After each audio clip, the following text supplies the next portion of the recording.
चौड़े पत्तों वाले या पतझड़ी जंगल एक तरह के टेम्परेट जंगल होते हैं जो अमेरिका और कनाडा के पूर्व और पश्चिम दोनों तरफ फैले हुए हैं। इसके अलावा पूर्वी एशिया, पैटागोनिया और यूरोप के बीचों बीच भी।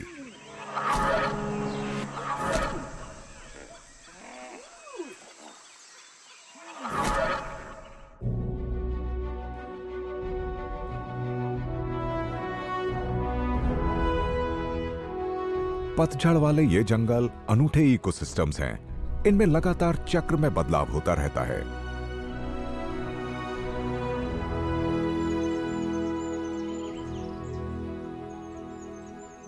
ऐसे जंगलों के पेड़ों की पत्तियां ऊपर एक घना शामियाना बनाती हैं और नीचे अंधेरे से घिरा ठंडा इलाका।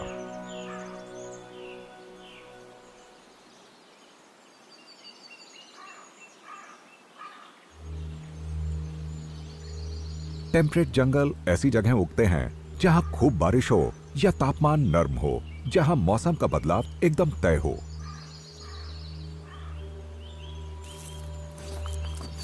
बीच, हॉर्नबीम, ओक और नींबू के पेड़ यहां झुंड में उगते हैं। ये धरती के उत्तरी टेम्परेट इलाकों में फैले हुए हैं और रहस्यमय तकरीबन जादुई इलाका तैयार करते हैं।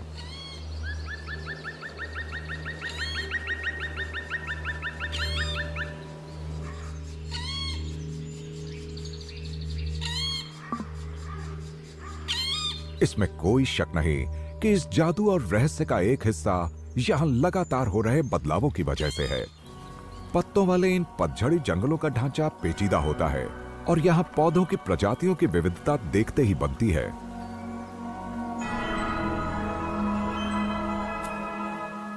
इनमें से कुछ जंगलों में सैकड़ों पेड़ और झाड़ियां मौजूद होती हैं। इनसे तरह तरह के जानवरों को खाना और आसरा मिलता है। ट्रॉपिक्स के पार इन जंगलों में धरती के सबसे विविध रंगी कीट पतंगे और पक्षी पाए जाते हैं।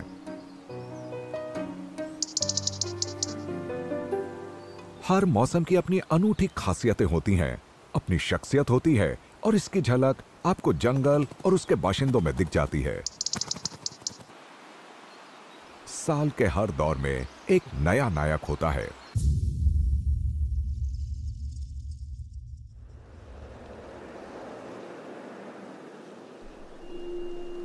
सर्दियों में तो यूं लगता है मानो पत्तों से भरा यह जंगल मर ही गया है।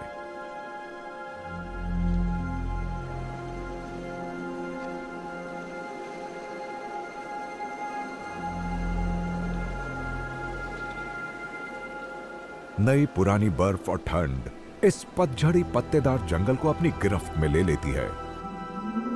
सर्दियों में पेड़ों के पत्ते पूरी तरह झड़ जाते हैं, वो एकदम नग्न हो जाते हैं।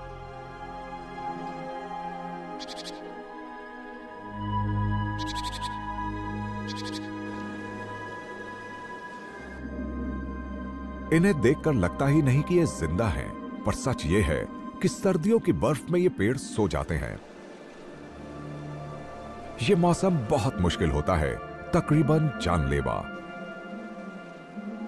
जो इस इलाके से जा नहीं पाते वही यहां फंसे रहते हैं। जंगल के तमाम बाशिंदों के लिए ये वो वक्त है जब जान तक बड़ी मुश्किल से बच पाती है। कंपकपा देने वाली सर्दी और लगातार गिरती बारिश जंगल को अपने शिकंजे में कस लेती है। पल पल उसका रूप बदलता रहता है।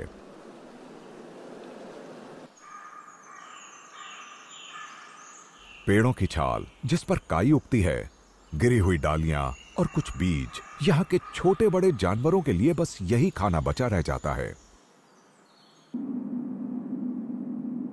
यूरोपियन भैंसा अपने बहुत घने फर की वजह से इस बहुत कठिन मौसम के थपेड़े झेल लेता है।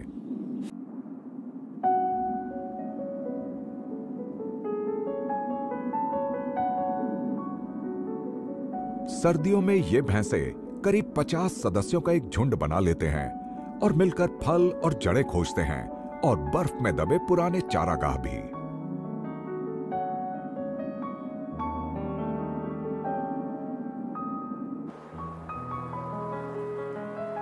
ये वो मौसम है जब भैंसे पेड़ों की छालों, काई और गिरी हुई डालियों को भी खा लेते हैं। सर्दियों में सब कुछ कम है, ऐसे में जो मिलता है उसी से पेट भर लेना चाहिए।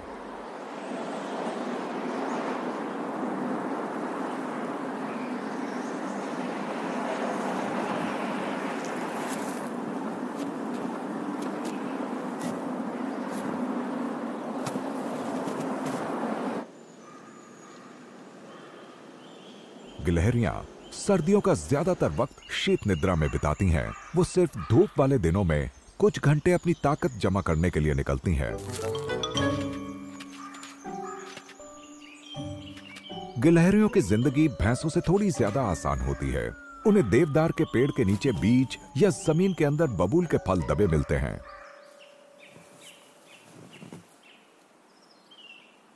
जब मौसम बदलता है, ऐसे दौर में जिंदा रहने के लिए कुशल और समझदारी से भरी रणनीति की जरूरत पड़ती है। कई पक्षी यहां की बर्फीली सर्दियों से बचने के लिए हजारों किलोमीटर दूर चले जाते हैं, जबकि कुछ इसी जंगल के थोड़े गुनगुने और सुरक्षित इलाकों में पनाह लेते हैं। ये बस सोते हुए इंतजार करता रहता है। इनके तनों और जड़ों में जीने लायक ऊर्जा जमा रहती है।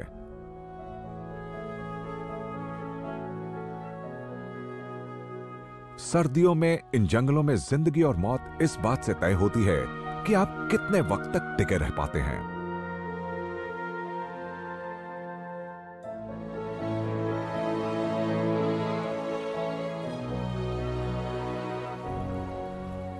हर बीतते दिन के साथ हिरण और दूसरे जानवर जिंदगी की तरफ एक कदम और बढ़ाते हैं। सर्दियां हमेशा के लिए नहीं रहेंगी। ये मौसम भी एक दिन जरूर बदलेगा।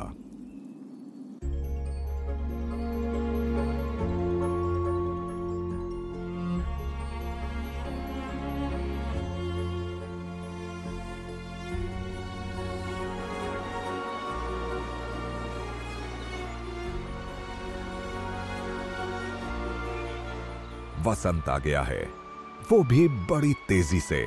अब जंगल की रणनीति ने भी तेज रफ्तार को अपना लिया है। अब हर कोई बेफिक्री से जी सकता है।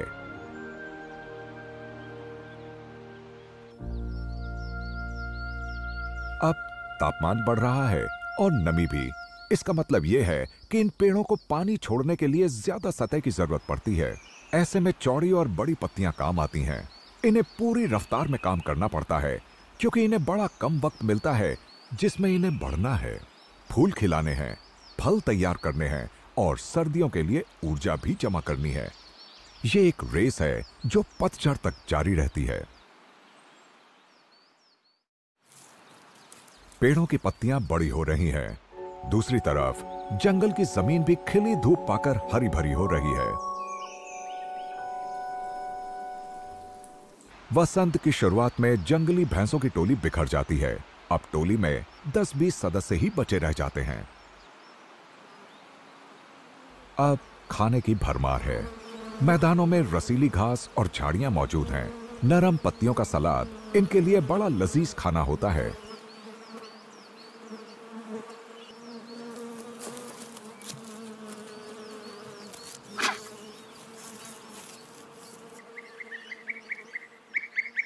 यही वो वक्त है जब सर्दियों में दक्षिण की तरफ गए लाखों पक्षी लौटने की हड़बड़ी में रहते हैं, ताकि मिलन के लिए साथी चुने और अपने घोंसले बनाएं।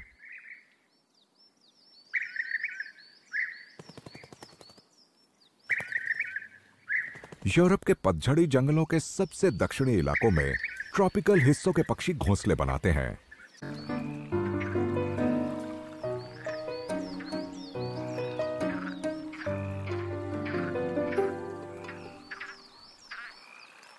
इसके बाद वो खोखले तनों और दूसरे पक्षियों के पुराने घोंसलों में खोजबीन करते हैं।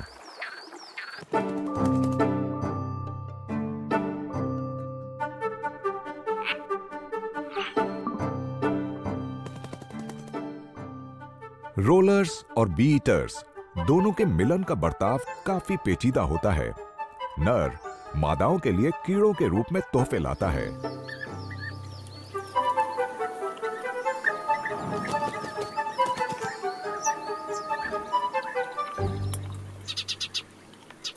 इस तरह मादा समझ पाती है कि उसका साथी एक माहिर शिकारी है या नहीं, और आने वाले बच्चों का पेट भर पाएगा या नहीं। जंगल में ग्रीन फिंचेस के जोड़ों के लिए वसंत का मौसम व्यस्तता भरा समय होता है। गर्मियों से पहले वो एक के बाद एक 3 बार चूजे पैदा करेंगे।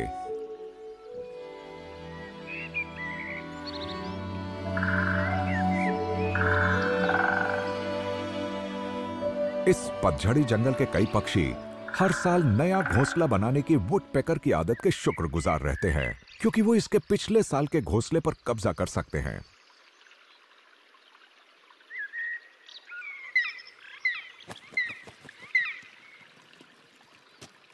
ब्लैक वुडपेकर एक सबसे बड़ा और सबसे शर्मीला पक्षी होता है। अपनी ताकतवर चोंच से ये कीड़ों की तलाश में सड़े हुए तनों में छानबीन कर सकता है। पतझड़ी जंगल की ऊर्जा श्रृंखला में मरे हुए पेड़ भी शामिल होते हैं। इनमें ज़ाइलोफेगस या लकड़ी खाने वाले बीटल रहते हैं।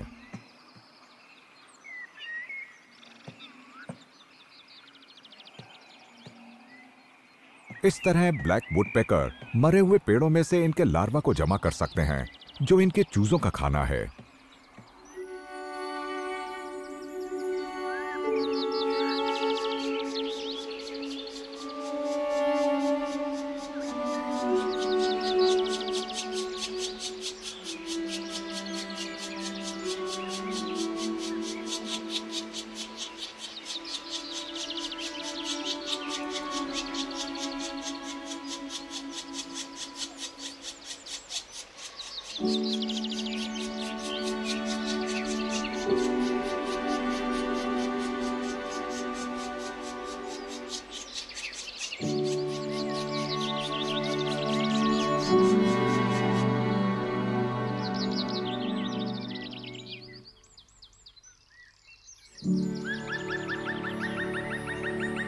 इस टेम्परेट पतझड़ी जंगल में रिश्तों का एक पेचीदा जाल नजर आता है।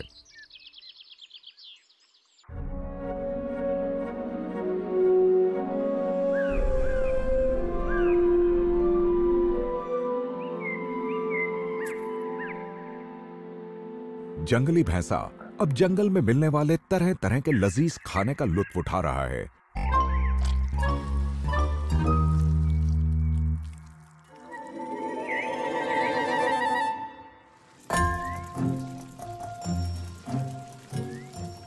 बीटल्स की लाखों अलग अलग प्रजातियां इस मल में मौजूद बिना पचे खाने का फायदा उठाते हैं।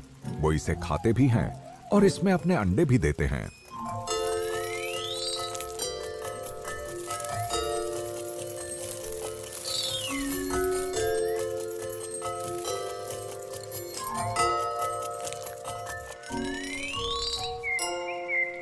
ये बीटल और इनके लार्वे इसके बदले में अनगिनत पक्षियों, रेप्टाइल्स और दूसरे कीड़ों का भोजन बन जाते हैं। इनके साथ साथ पत्तियों के कचरे में काई भी उगती है, जो जंगल के अस्तर का काम करती है। और यहाँ हैं अनगिनत बिना रीढ़ वाले जीव। ये आहार श्रृंखला की पहली जैव कड़ी हैं। यहाँ रहने वाले ढेर सारे कीड़े यहाँ मौजूद पानी और नमी के सहारे रहते हैं। पत्तों वाले इस जंगल में हमेशा नदियों और धाराओं का जाल कायम रहता है।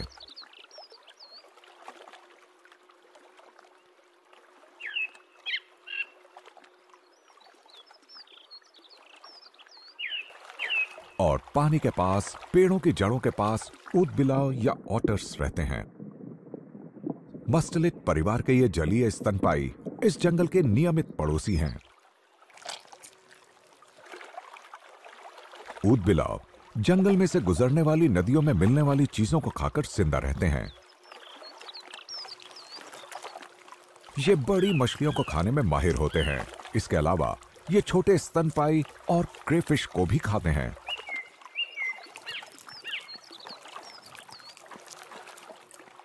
एक बड़ी ट्राउट दिन भर के लिए ऊदबिलाव की भूख मिटाने के लिए काफी होती है। जंगल और इसकी जलधाराएं आपस में इतनी गुंथी हुई हैं कि कई बार यह कहना मुश्किल होता है कि कहां जंगल खत्म हो रहा है और कहां पानी शुरू हो रहा है। और ऐसे दलदली और बेभरोसे के इलाके में रहता है जंगली शूकर।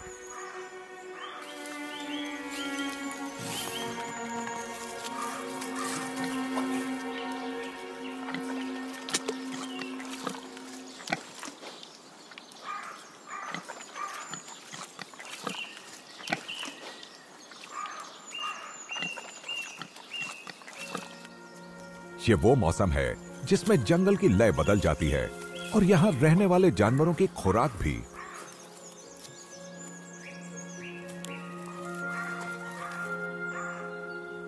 भालू अच्छी तरह जानते हैं कि ये खाना सिर्फ इसी मौसम में उपलब्ध है।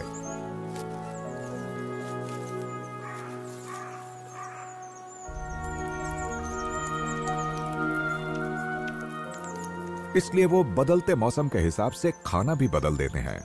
वसंत में घास और फूल खूब फलते फूलते हैं। गूदेदार फल गर्मियों के आखिर में पक जाते हैं। पतझड़ में ये नट या गिरियां खाकर पेट भरते हैं। इस वक्त तो चेरी की बहार है।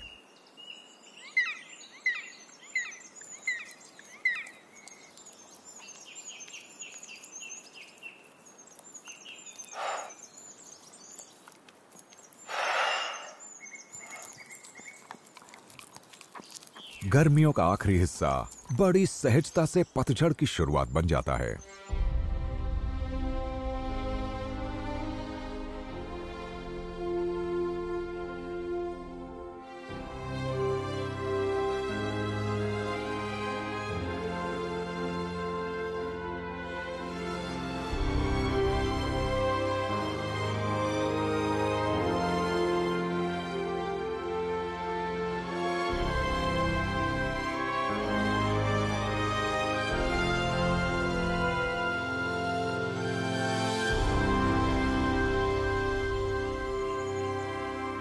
फल पकने लगते हैं और खाने की भरमार हो जाती है। मौसम नरम और नमी से भरा हुआ है।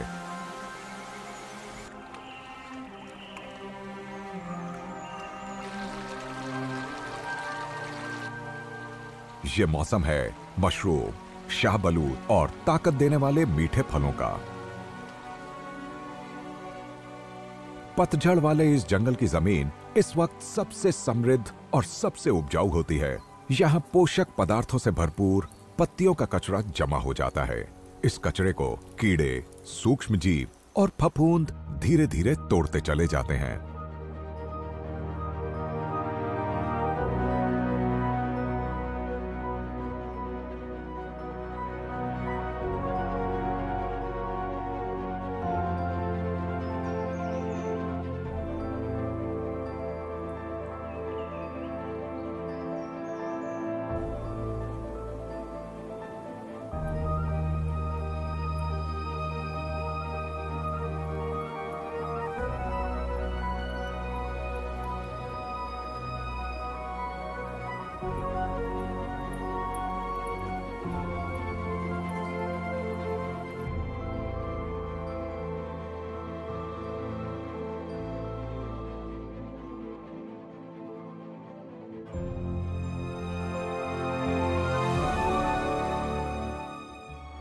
ये पौधों की दुनिया का एक खूबसूरत और लुभाने वाला नजारा है। जंगल की पत्तियां धीरे धीरे रंग बदलती हैं। इस जंगल को बचे रहना है तो ये एक बहुत जरूरी बदलाव है। पेड़ अपनी ही पत्तियों को खुराक देना बंद कर देते हैं और धीरे धीरे वो अकेली पड़ जाती हैं, सूखती चली जाती हैं। पत्तियों में मौजूद हरा क्लोरोफिल गायब होने लगता है और उनके भीतर के लाल और भूरे पिगमेंट उभरने लगते हैं। कहीं कहीं झड़ी हुई पत्तियां बैंगनी और सिंदूरी रंगों में अपनी आभा बिखेरती हैं। कुछ ही हफ्तों में जंगल में लाखों सूखी पत्तियां जमा हो जाती हैं और ये दुनिया की सबसे खूबसूरत जगहों में से एक बन जाता है। ये वक्त है भरपूर खाने का। जानवर इस दौर में मुश्किल वक्त के लिए ऊर्जा जमा करते हैं ताकि मुश्किल सर्दियां पार कर सकें। जीवन का यह चक्र एक बार फिर मजबूत हो गया है। जंगल के अंदरूनी हिस्से में ऊर्जा तेजी से अपना रूप बदल रही है।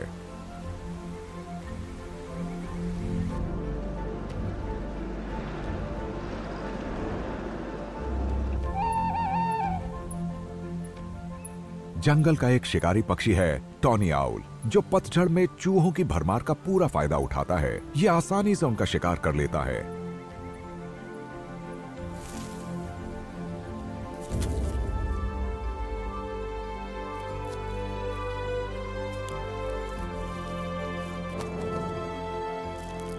सर्दियां आ रही हैं। ये चक्र एक बार फिर बंद हो जाएगा क्योंकि सर्दियां जंगल को सुन्न कर देंगी। गुनगुने पतझड़ वाले ये जंगल जो कभी पूरे उत्तरी अमेरिका, यूरोप के ज्यादातर हिस्से और पूर्वी एशिया पर छाए थे, इंसानों की तरक्की की आंधी में साफ कर दिए गए और इस तरह ये बन गए दुनिया के सबसे ज्यादा बदले हुए इलाके। इन जंगलों के कुछ हिस्से बचे हुए हैं। यहां एक दूसरे से उलट इकोसिस्टम साल भर में आपस में घुल मिल जाते हैं। एक तरफ ठंडी, खामोश, जानलेवा और मुश्किलों से भरी सर्दियां, तो दूसरी तरफ गर्म, नम और जीवन से भरपूर तपती हुई गर्मियां।